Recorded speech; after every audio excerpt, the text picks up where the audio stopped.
Muy buenos días con todos los amigos que asisten a las exposiciones a través de este canal de Tradición, Familia y Propiedad. El tema que nos ocupa hoy es revolución y contrarrevolución. Fíjense qué sonoridad de estas palabras. Revolución y contrarrevolución. Pareciera el enfrentamiento de dos trenes de alta velocidad frente a frente sobre la misma vía. Y exactamente es una metáfora para explicar cómo en la vida real se enfrentan la revolución y la contrarrevolución. Estamos celebrando el año número 65 desde que el doctor Plinio Correa de Oliveira escribió el libro Revolución y Contrarrevolución. Sin embargo, tiene una actualidad tan grande para la situación de nuestros días que parece que hubiera sido escrito el día de ayer. El doctor Plinio Correa de Oliveira, desde su primera juventud, se planteó en su pensamiento, en su alma, el problema de la revolución y de la contrarrevolución.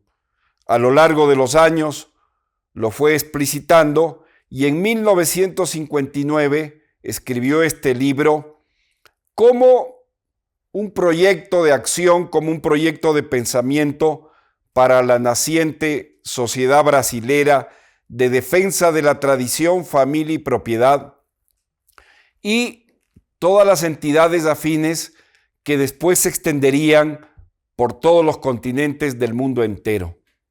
Muchas personas que vienen de la tradición católica, de la cultura católica, o que simplemente tienen presente cómo se ha desarrollado la historia del occidente cristiano, se preguntan y miran con cierta desazón cómo se llegó a la crisis actual de un desmoronamiento tan grande del occidente cristiano. Justamente el libro Revolución y Contrarrevolución trae la explicación, trae la génesis de este proceso y todos los pasos que a lo largo de la historia se fueron dando para llegar a la crisis de nuestros días. Ante esa crisis promovida, impulsada por lo que el doctor Plinio llama la revolución, el doctor Plinio propone la contrarrevolución. Lo interesante de este tema es que la revolución y la contrarrevolución son analizadas desde un punto de vista muy vivo. No es algo que pasó en la historia y que se guarda en las bibliotecas como acontecimientos que un día se dieron, sino que son parte del momento en que la sociedad contemporánea está viviendo. Y la contrarrevolución tampoco es solo un movimiento teórico, sino que el propio Plinio Correa de Oliveira encarnó, fue y dejó viva la contrarrevolución para hacer frente a la revolución. Bien, el doctor Plinio, de este libro, Revolución y Contrarrevolución, se han hecho más de 20 ediciones. Aquí tengo algunas que las voy mostrando. En más de 8 idiomas, se han difundido por todos los continentes y, como decía, cobra una actualidad muy grande. En esta edición me da una alegría y un gusto grande presentar una dedicatoria del autor para quien les habla. Aquí está la letra del doctor Plinio. Voy a leer la dedicatoria que el doctor Plinio tuvo la bondad de ponerme en este libro y que yo la guardo como un verdadero tesoro, como una verdadera reliquia. Está en portugués, lo voy a leer en castellano. Al querido Jaime dos Devés, con votos de que Nuestra Señora del Buen Suceso lo ayude a luchar cada vez más por la contrarrevolución, Plinio Correa de Oliveira, 10 de enero del 83. Este libro lo guardo como uno de los más preciados de mi biblioteca en recuerdo de el doctor Plinio, de toda la formación recibida por él y de todo el acompañamiento a su lucha por la contrarrevolución. El doctor Plinio, antes de describir el proceso revolucionario, identifica lo que todo el mundo hoy en día percibe y ha constatado, que es una crisis enorme en todo el occidente cristiano. Una crisis que abarca todos los aspectos de la vida del hombre y de la sociedad. La cultura, la economía, la familia, las estructuras del Estado, las costumbres, los pensamientos, las inspiraciones filosóficas, ideológicas. Y el doctor Plinio dice que eso no es sino parte de una gran crisis y que no son varias crisis aisladas. Y para que eso se entienda muy bien, él pone un ejemplo muy didáctico que facilita mucho la comprensión de la situación actual. El doctor Plinio dice, por ejemplo, si observamos un incendio en un bosque grande, no podemos decir que hay miles de incendios o incendios tantos cuantos árboles haya, sino que es un solo fenómeno de combustión, que es el fuego, que está arrasando con el bosque. Entonces él dice exactamente eso. Esta crisis es una crisis que afecta y que nace en los problemas más profundos del hombre, en los problemas más profundos del alma. ¿Cómo se desató esta crisis? ¿Cómo avanzó? ¿Cómo progresó?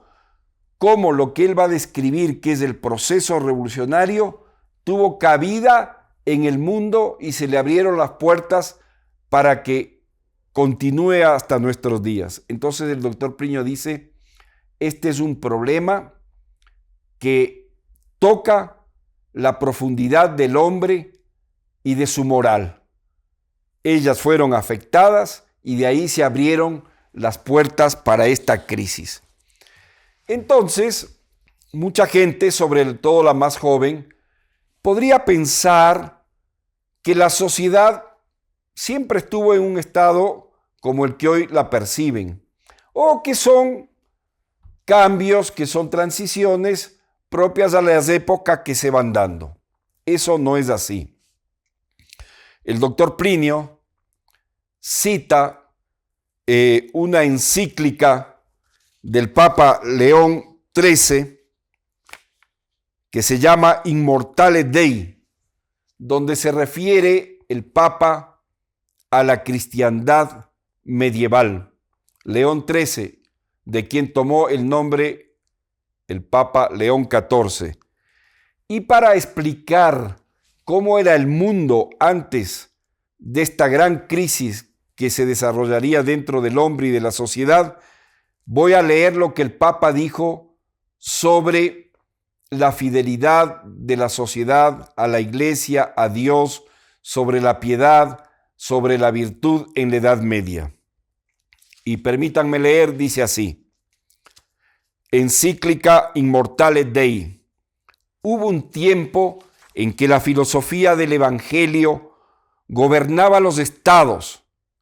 En esa época, la influencia de la sabiduría cristiana y su virtud divina penetraban las leyes, las instituciones, las costumbres de los pueblos.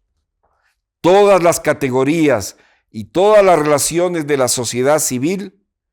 Entonces, la religión instituida por Jesucristo, sólidamente establecida en el grado de dignidad que le es debido, era floreciente en todas las partes, gracias al favor de los príncipes y a la protección de los magistrados. El sacerdocio y el imperio estaban unidos entre sí por una feliz concordia y por la permuta amistosa de buenos oficios.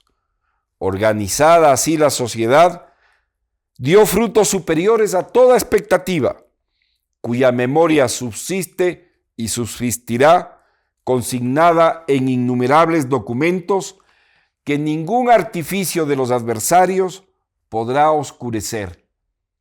Así se refirió el Papa León XIII en la encíclica Immortale Dei a la Edad Media. Fue la época del auge del fervor y de la piedad cristiana. Se le llama una época teocéntrica porque Dios estaba en el centro de los corazones de las personas. Los seres humanos no vivían para los intereses personales, vivían para amar y glorificar a Dios. Fue la época en que nacieron las grandes catedrales, los vitrales de colores, los hospitales para atender a los más necesitados, el canto gregoriano como expresión sublime de veneración, de adoración a Dios. Y el bien común y la sociedad en general estaba tomado por este espíritu religioso de fervor, de piedad, de amor a Dios. De esa época, más o menos, en la Iglesia Católica hay 65 reyes canonizados. Fíjense cómo los modelos de la sociedad, los conductores de la sociedad, los guías de la sociedad, practicaban en un grado tan alto la virtud cristiana que era puesta como ejemplo para modelo de los pueblos. Pero ¿qué sucedió? Ahí viene lo que el doctor Plinio describe. Hubo un desorden en el alma de los hombres de esa época. Y de pronto su corazón, en lugar de estar puesto en las grandes apetencias de los beneficios celestiales, se volvieron al ansia del placer terrenal, al ansia del gozo de la vida, del disfrute y del placer. Y se alteraron las pasiones del ser humano. Y los reyes, los príncipes, inclusive en algunos sectores del clero, la sociedad en general, en lugar de vivir como otrora para la gloria de Dios, empezaron a buscar el placer. ¿Y quién busca el placer? Dice el doctor Plinio, uno de los placeres, una de las pasiones que más agita, que más desordena y que más desequilibra al ser humano es el placer del sexo, el placer de la sensualidad. Ahora, la religión católica, justamente en 2 mandamientos de la ley de Dios, regulan el comportamiento del sexo. No fornicarás, dice un mandamiento, no desearás la mujer de tu prójimo. Esa gente que se volvió por las pasiones desordenadas, el doctor Plinio dice hubo una explosión de sensualidad, empieza a cuestionar la religión católica, empieza a cuestionar los mandamientos, empieza a poner en duda la veracidad de la iglesia. ¿Por qué? Porque inhibe los vicios y las pasiones desordenadas a las cuales se entregan. Y el otro placer que el doctor Plinio anota, la otra pasión desordenada, la otra explosión fue la del orgullo, la vanidad. Entonces, el doctor Plinio identifica estos 2 vicios, esta explosión de estas 2 pasiones, el orgullo y la sensualidad, como el punto de quiebre por el cual la sociedad sacó a Dios de su corazón y puso entre sus deseos solo el placer terreno. A partir de este desarreglo de las profundidades del alma del hombre, se dejó de practicar los mandamientos, se dejó la piedad cristiana y se entregaron a mucho tipo de desórdenes y sobre todo simplemente atender las ambiciones terrenales. Entonces, en medio de eso, surge un monje agustino, sensual, orgulloso, que a pretexto de algún abuso o mala utilización de las indulgencias, basado en esta explosión de orgullo y de sensualidad, cuestiona toda la estructura y toda la moral de la Iglesia Católica. Entonces, es de una sensualidad tan grande que cuestiona el matrimonio legítimo y abre las posibilidades para el divorcio. Rechaza la autoridad de la Iglesia, rechaza la jerarquía de la Iglesia, porque como está invadido de orgullo, él odia toda forma de superioridad y de orden que encaminen y guíen su vida, y lo que pretende es deslegitimizar la autoridad del Papa, de los obispos, de los sacerdotes. Y entonces, como dije, basado en unos pretextos exagerados y ficticios de algunos abusos que podrían haber habido dentro de la utilización de las indulgencias, él hace un acto de odio a la autoridad del Papa. El orgullo genera toda forma de igualitarismo y la sensualidad todo tipo de desórdenes. Es una proclamación del igualitarismo, voy a citar brevemente todos los ámbitos y todo el campo en que ese deseo de igualdad se extendió. Orgullo e igualitarismo, igualdad de los hombres, igualdad entre los hombres y Dios, igualdad en la esfera eclesiástica, igualdad entre las diversas religiones, igualdad en la esfera política, igualdad en la estructura de la sociedad, abolición de los cuerpos intermedios de la jerarquía, igualdad económica, igualdad en los aspectos exteriores de la existencia, igualdad en las almas, igualdad en todo el trato social, igualdad en el orden internacional, igualdad entre las diversas partes de un país, igualitarismo y odio a Dios. Los límites del igualitarismo no tuvieron fin y, encabezados por Lutero en esta primera revolución, que es la revolución protestante, el doctor Plinio identifica este proceso revolucionario con tres revoluciones primeras: la revolución protestante, que incuba y tiene en su seno ya la Revolución Francesa, que es en el orden civil, en el orden temporal, una réplica de la Revolución Protestante, incuba en su seno desde los movimientos de Babeuf la Revolución Comunista, y ya más adelante se perfila la cuarta revolución, una revolución anárquica, cultural, que proclama la disolución de las costumbres, el desaparecimiento del Estado, la anarquía total y la vuelta al Estado tribal. Entonces el doctor Plinio identifica este proceso de 5 siglos de existencia como un proceso profundamente concatenado, en que durante momentos de la historia actuó con más presencia y con más virulencia, y en otros momentos como que se retraía, como que dejaba de actuar, pero en el fondo estaba consolidando los pasos que ellos habían dado. Entonces esta primera revolución, que es la revolución protestante, fue difundida por toda Europa por la Reforma. La Iglesia presentó como contrapartida la Contrarreforma, el Concilio de Trento, toda la acción de San Ignacio de Loyola con la Compañía de Jesús, pero Europa quedó dividida y los gérmenes y el daño absoluto que esta primera revolución causó en Europa fue terrible, porque debilitó justamente el eje principal que sustentaba la Edad Media, que era el amor a Dios y la gloria de Dios en la tierra.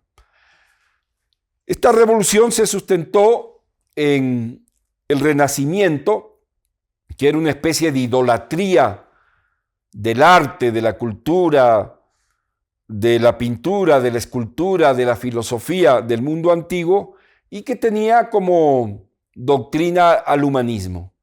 Y la esencia del humanismo era justamente ya no Dios en el centro, sino el hombre en el centro. Ya no la vida por los intereses de la salvación, sino el fomento del placer desordenado, de la vanidad, del orgullo, de negar la superioridad de los otros. Entonces, ¿qué destruyó esta primera revolución protestante? Esta revolución destruyó el orden por excelencia. ¿Y cuál era ese orden por excelencia? Lo voy a leer, lo dice el doctor Plinio en Revolución y Contrarrevolución. Lo que se ha destruido desde el siglo XV hasta ahora, aquello cuya destrucción ya está casi completamente consumada en nuestros días, es la disposición de los hombres y de las cosas según la doctrina de la Iglesia Católica, maestra de la revelación y de la ley natural. Ahora bien, el orden cristiano es el orden por excelencia. Lo que la revolución quiere implantar es todo lo contrario. Hago un paréntesis antes de continuar describiendo este proceso revolucionario, porque como ustedes ven, Revolución y Contrarrevolución es un libro entero. Naturalmente, en una exposición no se podrá exponer todo. Tal vez en este primer capítulo me gustaría dejar una idea general de las 4 revoluciones, pero considero que es muy importante también entender la contrarrevolución. ¿Qué es la contrarrevolución y cómo se opone a este proceso revolucionario? Y la contrarrevolución la fundó, la explicitó, la dio forma el doctor Plinio Correa de Oliveira. Entonces es muy hermoso conocer cómo nace en él la contrarrevolución y conocer cómo se desarrolla la idea de la restauración de este orden cristiano y cómo hay una coherencia de vida de él con esos principios y cómo toda su lucha a lo largo de su vida se orienta y se orientó para restaurar ese orden cristiano y dejó un legado y dejó las bases para que eso continúe hasta que la restauración del orden cristiano se dé por completo. Mucha gente, al observar los distintos movimientos históricos que se dieron en la Revolución Protestante, en la Revolución Francesa, en la Revolución Comunista, en la Revolución de la Sorbonne de París, en el impulso del tribalismo, podría pensar que son movimientos espontáneos que se van dando a lo largo de la historia por el cambio de las mentalidades, por las circunstancias externas, por la ciencia que obligan a las personas a ir cambiando a los escenarios. El doctor Plinio dice lo siguiente: imaginar que un proceso revolucionario tan concatenado, que ha ido paso a paso, paulatinamente, destruyendo el orden cristiano y avalando la mentalidad del hombre occidental y cristiano, fuese espontáneo, sería un absurdo. Tan absurdo como imaginar que juntamos un montón de letras en una caja, las arrojamos desde una ventana, desde lo alto de una ventana, y en el piso se forma un libro completo. En el libro, en RCR, en Revolución y Contrarrevolución, habla de una pieza musical que se llama La Oda a Satanás de Carducci. Entonces, el doctor Plinio decía, es imposible, o sea, hay una orquestación de este proceso revolucionario, hay mentes inteligentes que lo han diseñado, que conocen la psicología, que conocen la cultura, que conocen las ciencias y que conocen cómo ir manejando este proceso para que la sociedad haya dado una aceptación casi total, general, a las propuestas que fue recibiendo en cada uno de estos pasos del proceso revolucionario. ¿Quiénes son esas personas? El doctor Plinio exhibe en el libro Revolución y Contrarrevolución 2 o 3 documentos pontificios en que los papas denuncian la existencia de un enemigo de la Iglesia que quiere destruir el orden cristiano. ¿Quiénes son esos enemigos? Son los que están inspirados por el ateísmo, por el materialismo, por el liberalismo y que rechazan una sociedad que refleje un orden social, un orden de costumbres, de cultura, de economía, de política, que exista para la gloria de Dios. Entonces, ustedes verán, y los que conocen la historia, llegó momentos en que el mundo se polarizó.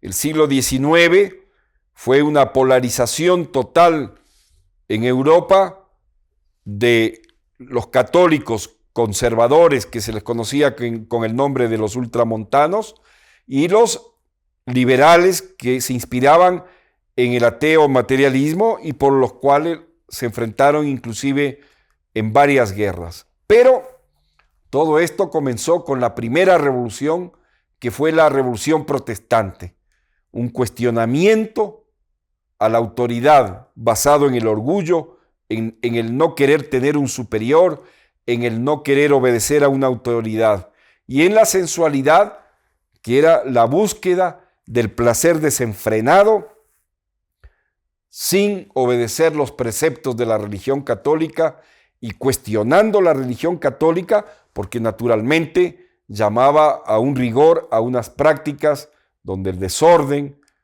el pecado quedaba de lado y las pasiones debían ser conducidas en función de los principios evangélicos. ¿Cuál fue entonces el desorden provocado por la revolución en el hombre y la sociedad?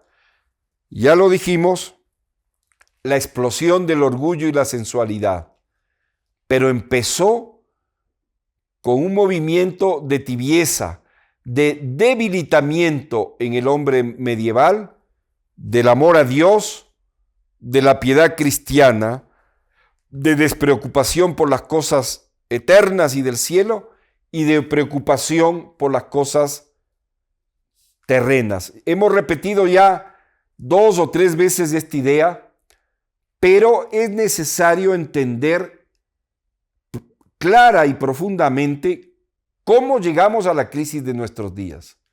Fue una falta de vigilancia en el hombre virtuoso, en el hombre que buscaba la santidad, que lo llevó a cambiar el deseo de la virtud por el deseo del placer. Y el placer sustentado en el orgullo y en la sensualidad. Muy importante, porque uno diría, ¿cómo hombres que pensaban de una manera, que construyeron un mundo sacral maravilloso, de pronto se rindieron ante propuestas completamente opuestas? Hubo un acto interno de decadencia, de corrupción, por donde cambiaron los intereses de las almas. Como decía el doctor Plinio al inicio de RCR, Revolución y Contrarrevolución, un problema profundo en el alma del hombre que afectó la moral y la virtud de él y se entregó a lo contrario.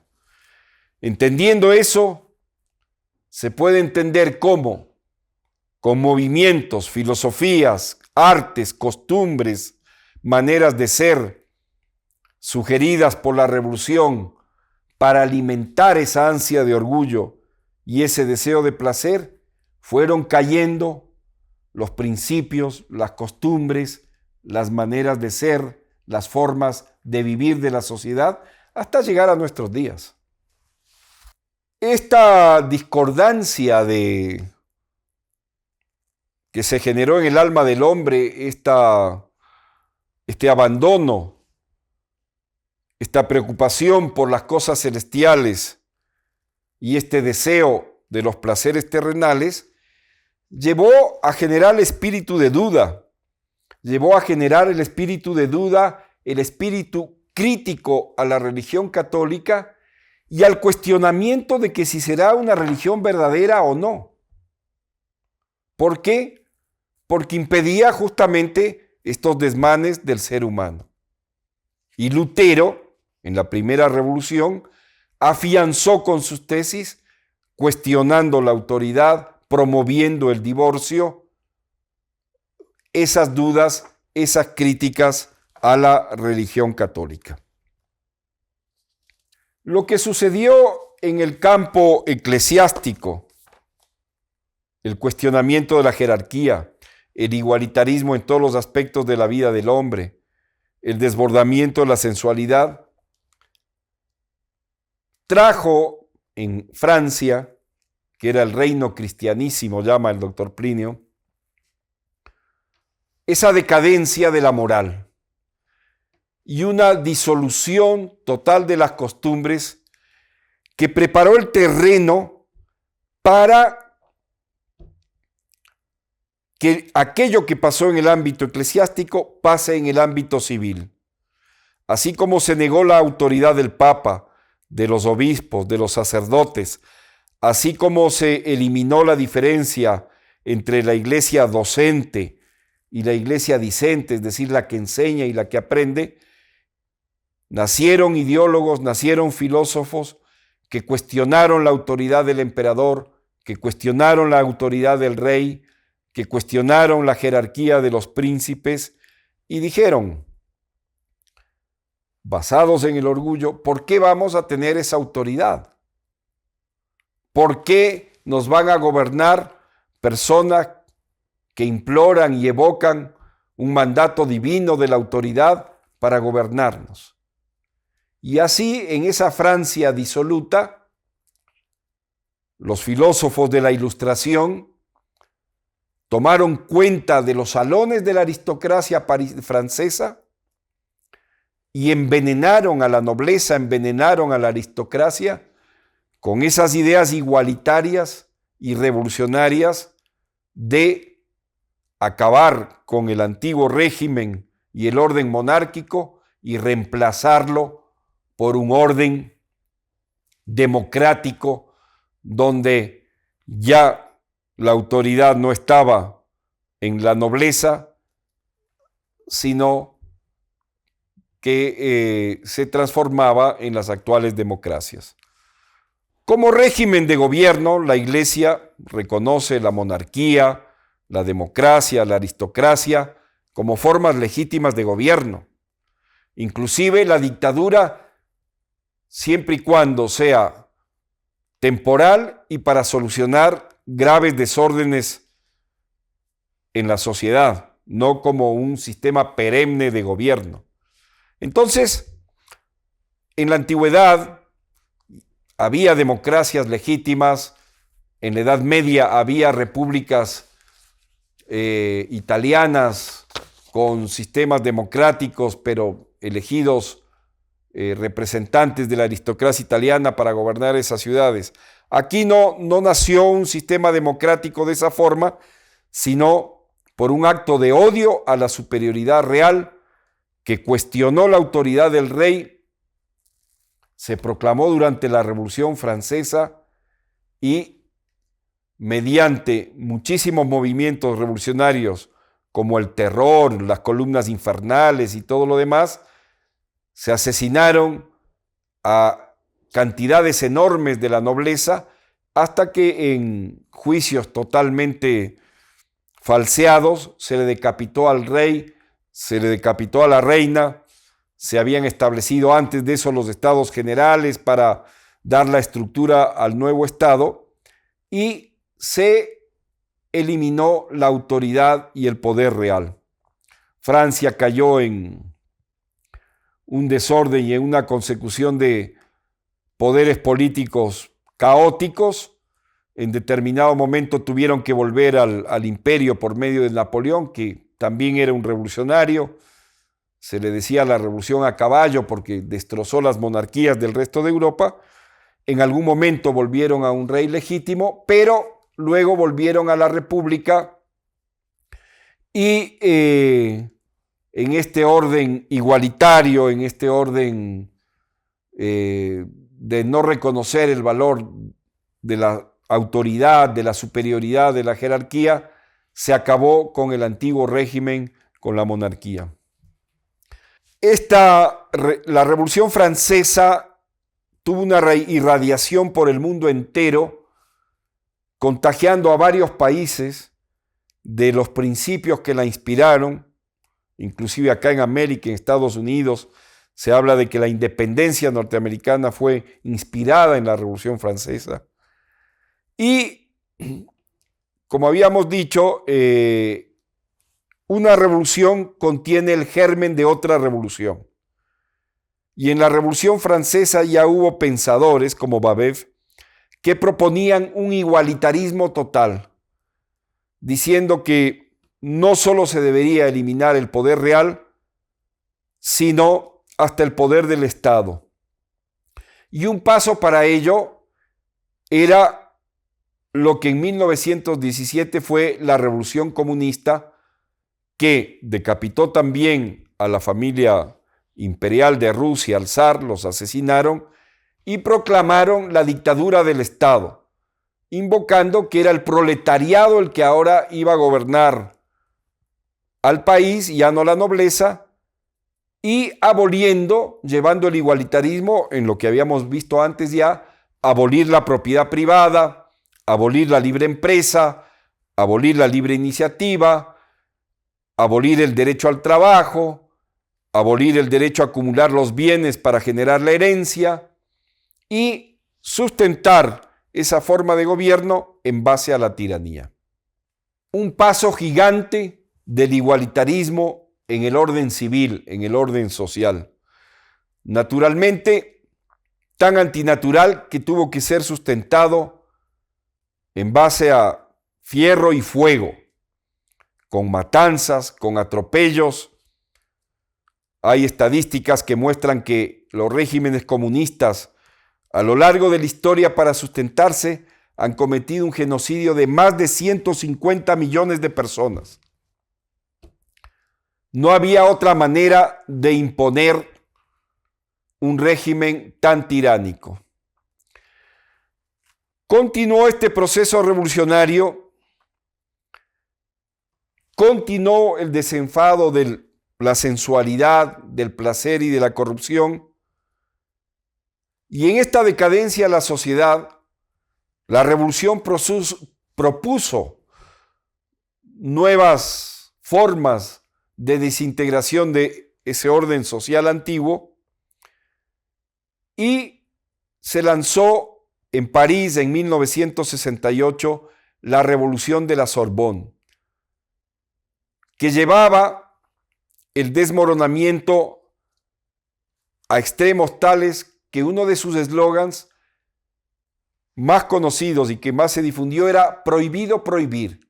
Es decir, no puede existir ninguna ley, no puede existir ningún ordenamiento, todo lo que sea prohibido no puede existir y el hombre tiene que dar rienda suelta a todos los desórdenes, tanto en la conducción de la sociedad como en su vida personal. Ahí empezó una revolución cultural gigantesca que fue transformando rapidísimamente todas las costumbres del mundo contemporáneo. Fruto de la Revolución de la Sorbonne de París, apareció el hipismo, que era una forma también de la negación de lo que quedaba del establishment occidental.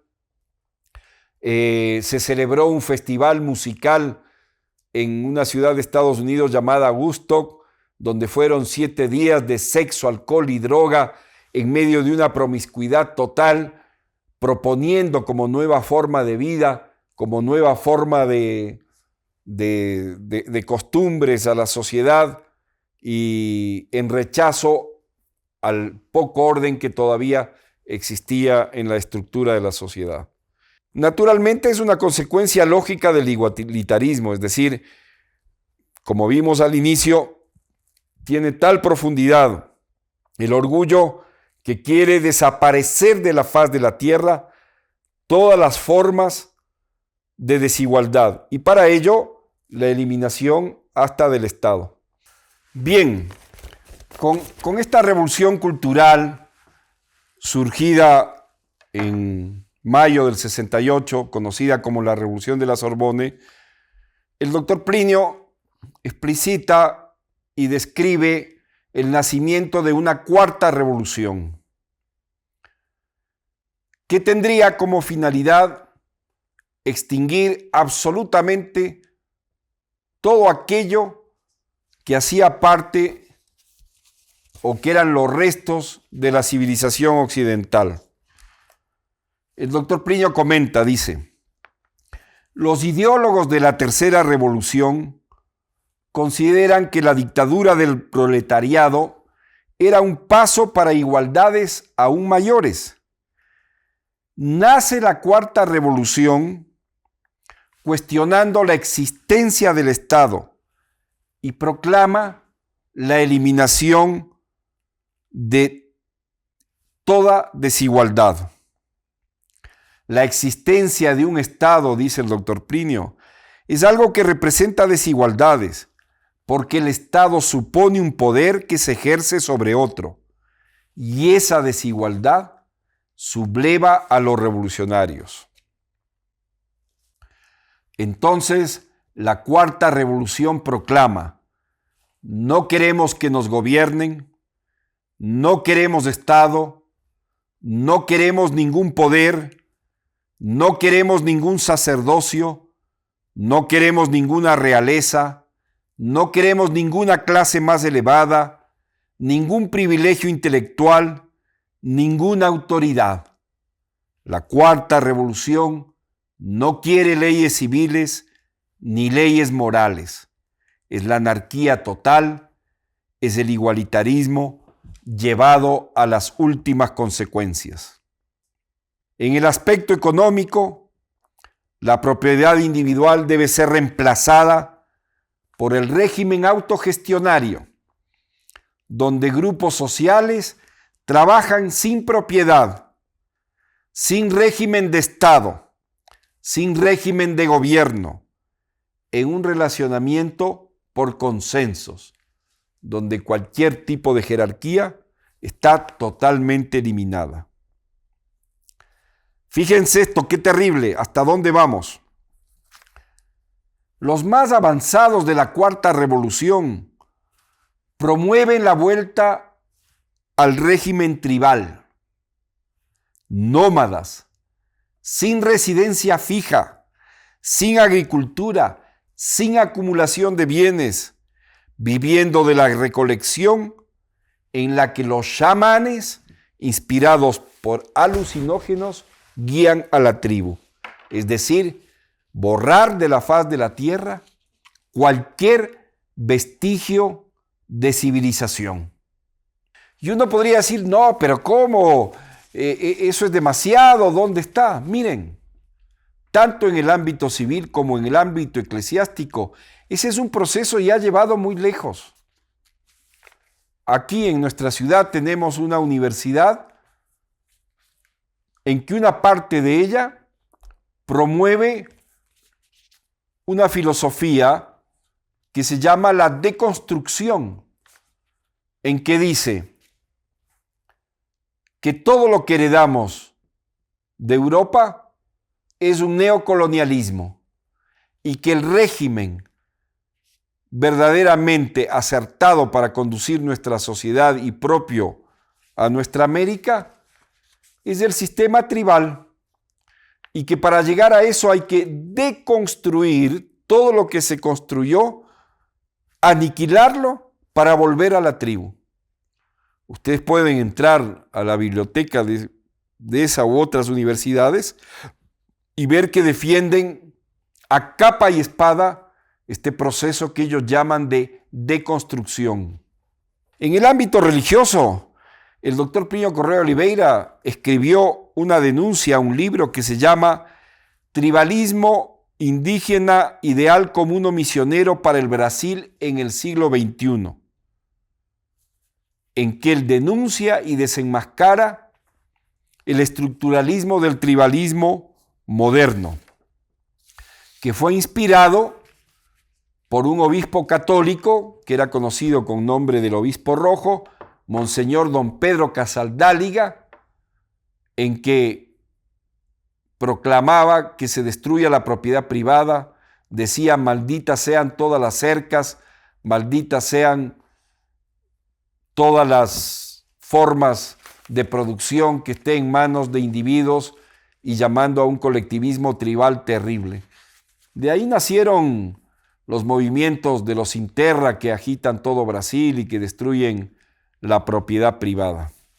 Entonces, me gustaría, así brevemente, respondiendo a esa pregunta que hacíamos al inicio, ¿cómo se llegó a la decadencia y al desmoronamiento de la civilización que en nuestros días vivimos?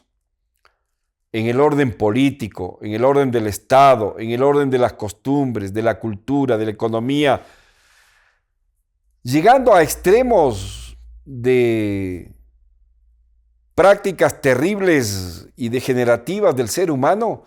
Por ejemplo, me ha tocado ver videos de seres humanos que se perciben animales.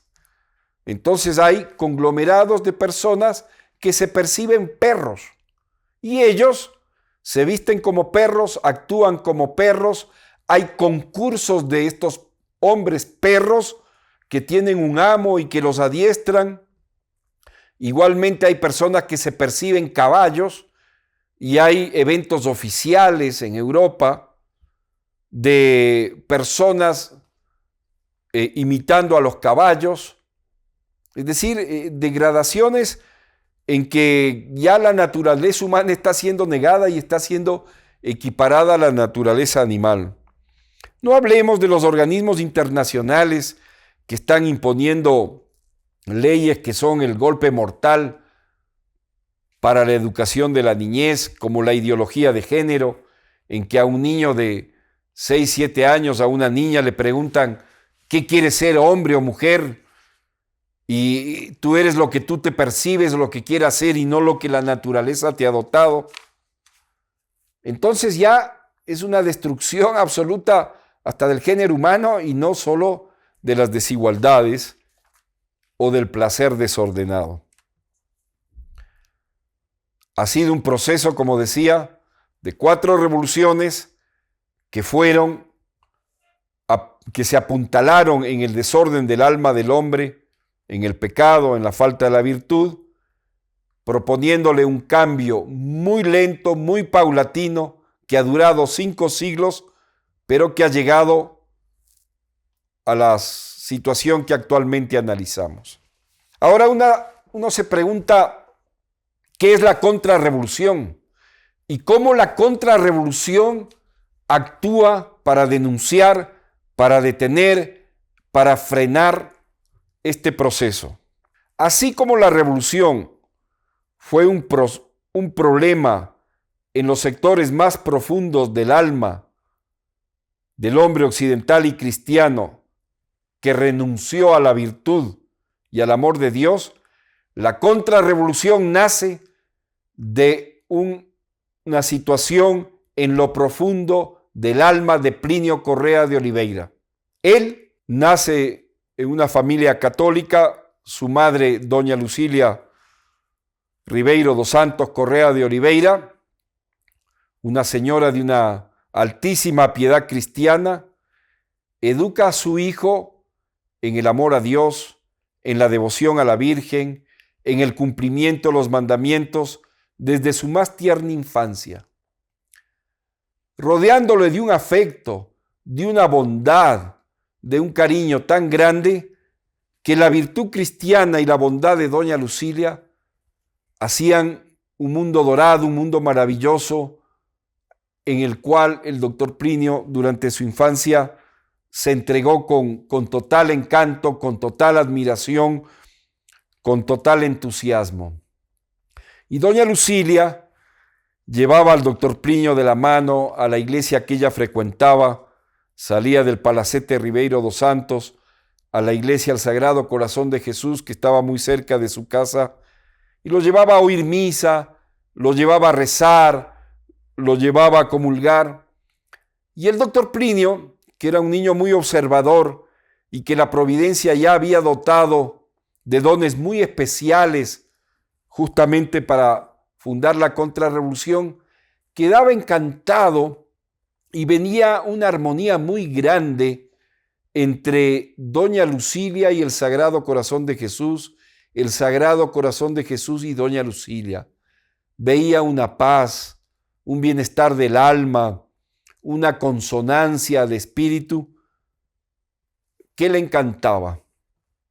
Doctor Plinio fue creciendo y en su familia encontró primos, tenía muchos primos, que no participaban de ese espíritu, que más bien estaban contagiados ya de formas de ser de la sociedad de Sao Paulo, de eso que tenía una altísima influencia del espíritu hollywoodiano, en que el frenesí, las malas costumbres, la ordinariez en el trato, la brutalidad estaba presente, y él fue viendo la diferencia entre el mundo de doña Lucilia y el mundo que la sociedad familiar le presentaba en ese momento, y fue rechazando el uno, amando y admirando cada vez más al otro.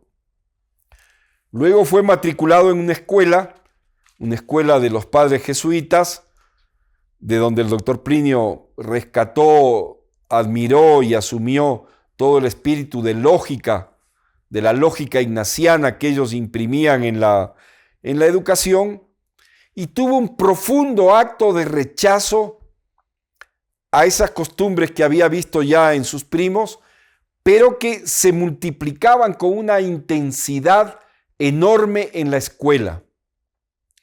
Y ya no solo cuestiones de maltrato o de brusquedad, sino cosas que ya rayaban en la inmoralidad, en el alejamiento del cumplimiento de la ley de Dios, en la falta de piedad.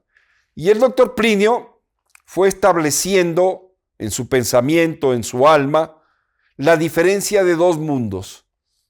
El mundo de doña Lucilia, el mundo del corazón de Jesús y el mundo del pecado, de la ordinariez, de la vulgaridad. Y la opción de su alma fue un amor, una admiración y una práctica del mundo cristiano, católico, fervoroso, lleno de piedad que doña Lucilia le había imbuido.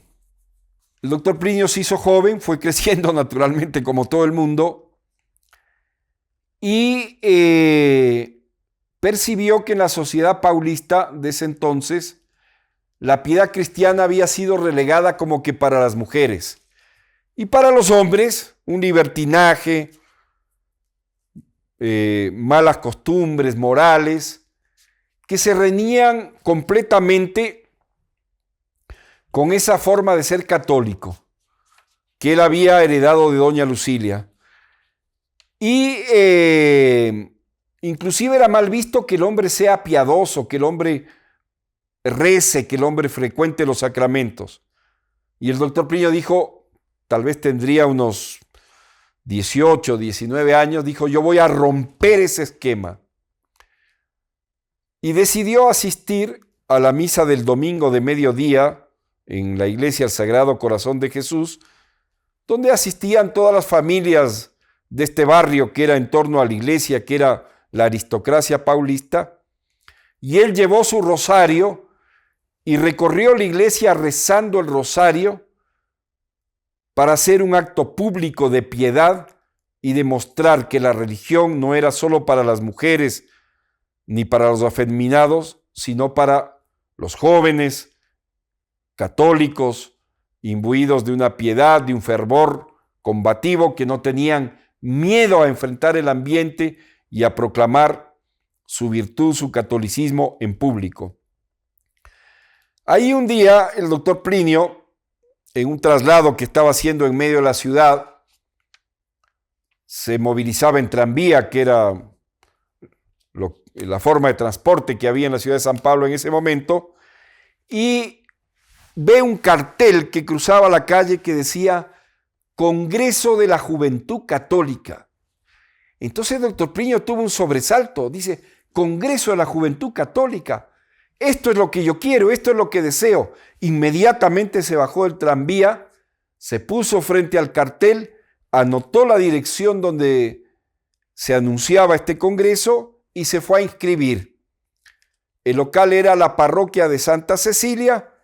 Él se anotó y unos días después, una sorpresa enorme para él, decenas, centenas y hasta miles de jóvenes en un congreso liderado por un sector del clero fiel, conservador, piadoso, un congreso extraordinario que terminó con un desfile por la ciudad de miles de jóvenes proclamando las verdades, los principios católicos y la devoción al Sagrado Corazón de Jesús, a la Virgen María.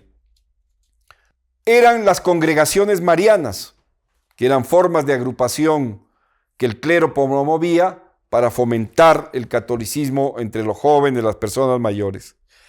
El doctor Plinio empezó a frecuentar ese movimiento y en poco tiempo se destacó como un líder católico de gran oratoria, de gran virtud, de grandes horizontes, de gran comprensión de los problemas doctrinarios y filosóficos, y fue nombrado presidente de la Acción Católica. Al poco tiempo se iba a realizar una asamblea constituyente en Brasil para reformar las leyes de ese país y se organizó un partido católico que era auspiciado, promovido por los obispos, que se llamaba la Liga Electoral Católica. Y nombraron los obispos al doctor Plinio como diputado de la Liga Electoral Católica. El doctor Plinio recorrió la ciudad de San Pablo, recorrió el estado de San Pablo por las distintas ciudades, pueblos, con esa facilidad de oratoria, con esa capacidad de mostrar la verdad, con esa capacidad de entusiasmar a los oyentes, que venían justamente de un interior de amor de Dios, de religión, de oración, que se manifestaba exteriormente con esa capacidad de contagiar el espíritu católico a las multitudes. Vinieron las elecciones y el doctor Plinio fue elegido diputado a la edad de 24 años, rompiendo un récord histórico de edad y un récord histórico de número de votos. Nunca nadie había adquirido un número de votos tan grandes como el doctor Plinio en esa elección. Tuvo que trasladarse a Río de Janeiro, donde representó los intereses de la Iglesia en la Asamblea Constituyente. Entonces, el doctor Plinio tuvo la oportunidad de pasar de su catolicismo y de su fervor mantenido en su vida privada a proclamarlo en la vida pública y a querer restaurar el orden cristiano que había sido destruido. Él era la contrarrevolución y frente a la revolución proponía unas ideas, una manera de pensar, una manera de actuar que detendría la revolución. Pero ¿qué pasó? Ya en la Europa de San Pío X, o sea, en el año 1908, 1910, surgió un error doctrinario dentro de las filas, dentro del seno de la Iglesia, llamado el modernismo, que San Pío X lo denunció y lo condenó. Muerto San Pío X, ese movimiento modernista, transformador, avanzó dentro de las filas de la Iglesia, causando una autodestrucción, una autodemolición, desfigurando a la verdadera Iglesia Católica, y en determinado momento también llegó a Brasil. Hubo la llegada de sacerdotes y monjas belgas que empezaron a actuar en las parroquias, en las congregaciones marianas y en un nuevo movimiento que había surgido que se llamaba la Acción Católica, donde venían con transformaciones de todo orden que se hacían eco de la revolución dentro de la iglesia.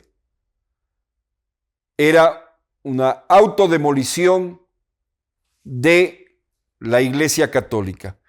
Y el doctor Plinio inmediatamente percibió y quedó muy alarmado. Entonces empezó a recolectar documentos, a registrar las nuevas formas, las nuevas costumbres y a preparar una documentación muy sólida para mandar al Vaticano, para mandar a los obispos, a los cardenales, sobre todo mandar al Papa, una información de todo lo que estaba pasando en Brasil y justamente pedir su intervención para que esto no suceda más. Esto generó en las filas del clero un rechazo al doctor Plinio.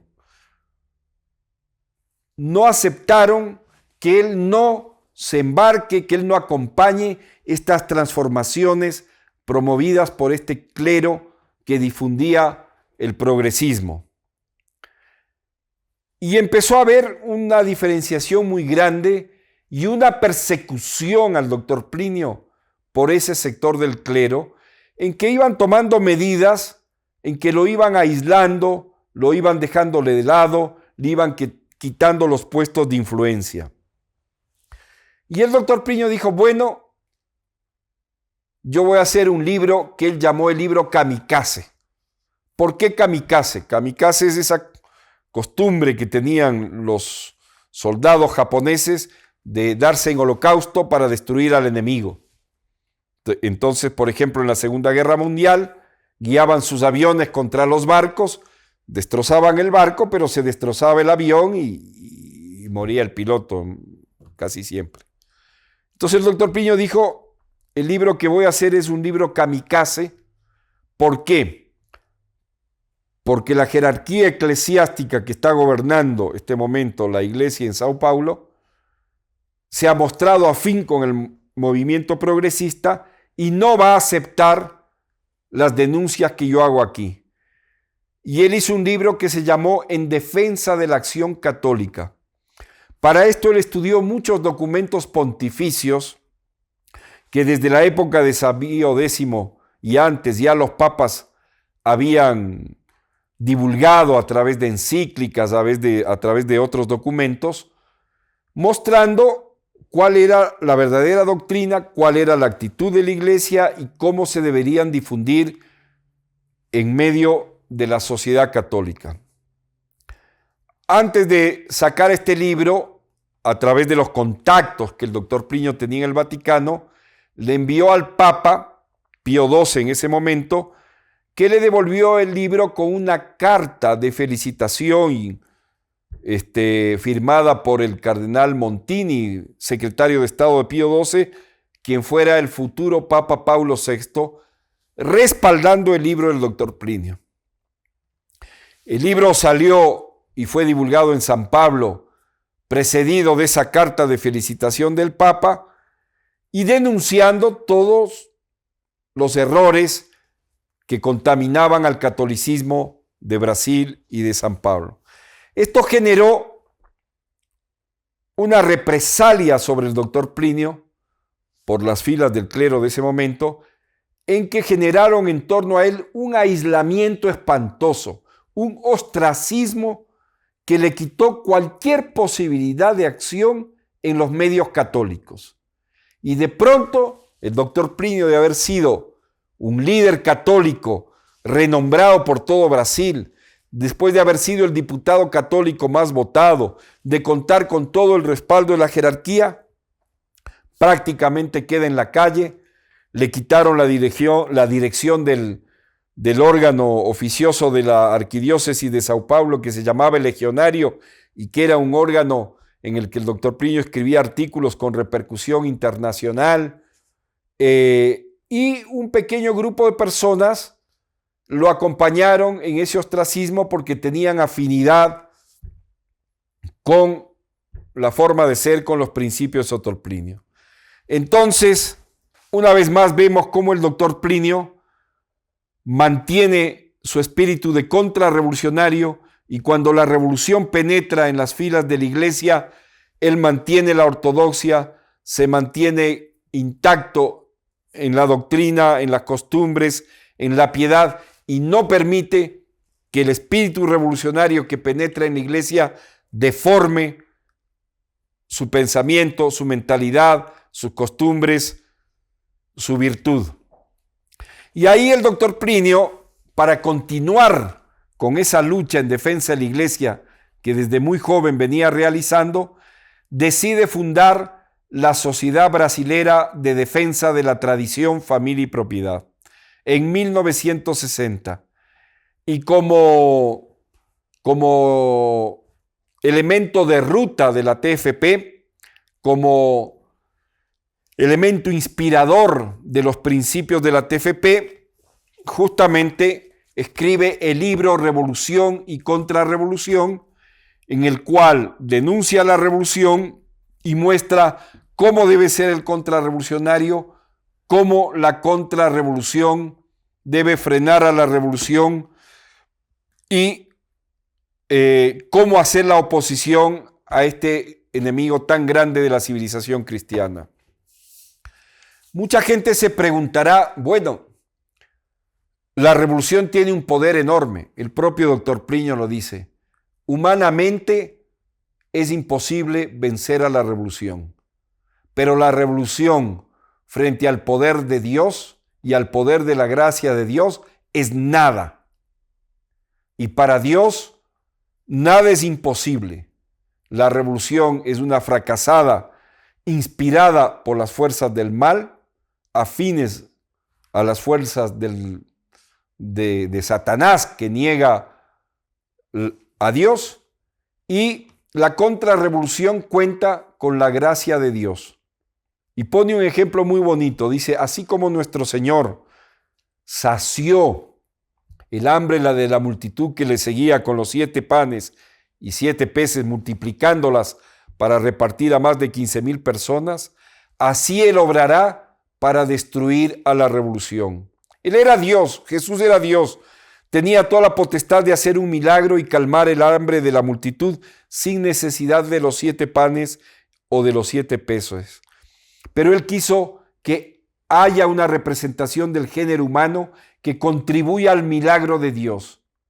Esa actitud debemos tomar nosotros ahora, aglutinarnos en torno a la contrarrevolución, amar la contrarrevolución, admirarla, vivirla en lo profundo de nuestra alma para desterrar todo lo que sea revolucionario hasta que Dios intervenga en la historia y con la promesa hecha por Nuestra Señora en Fátima de que por fin su Inmaculado Corazón triunfará, la revolución sea derrotada y el cristianismo vuelva a reinar sobre la faz de la tierra, la Virgen María y Dios sean glorificados como nunca antes en la historia fueron y reciban el tributo de un amor y de una piedad del género humano como nunca antes hubo. Entonces, así hemos visto muy rápidamente cómo fue el proceso revolucionario, qué y quién es la contrarrevolución y cómo la revolución va a caer contra la contrarrevolución hasta que el reino de María se implante sobre la faz de la tierra. Gracias por acompañarnos y hasta otro momento en que podamos ver con más detalle cómo funciona la revolución y la contrarrevolución.